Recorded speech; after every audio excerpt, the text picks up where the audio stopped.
वैजापूर तालुक्यातील भटाणा येथील तलावात शुक्रवारी सकाळी मासेमारीसाठी गेलेल्या एका 55 वर्षीय व्यक्तीचा पाण्यात बुडून दुर्दैवी मृत्यू झाल्याची घटना घडली आहे।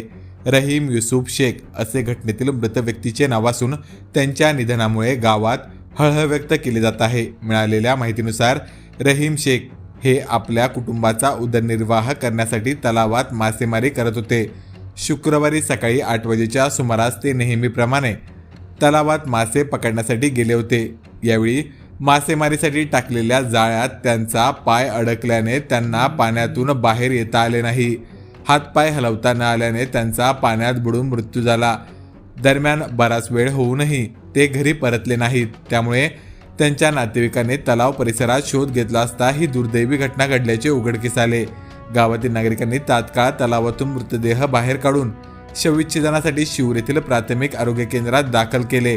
शवविच्छेदनानंतर मृतदेह नातेवाईकांच्या ताब्यात देण्यात आला। सायंकाळी भटाणा येथे शोकाकुल वातावरणात त्यांच्यावर दफनविधी करण्यात आला।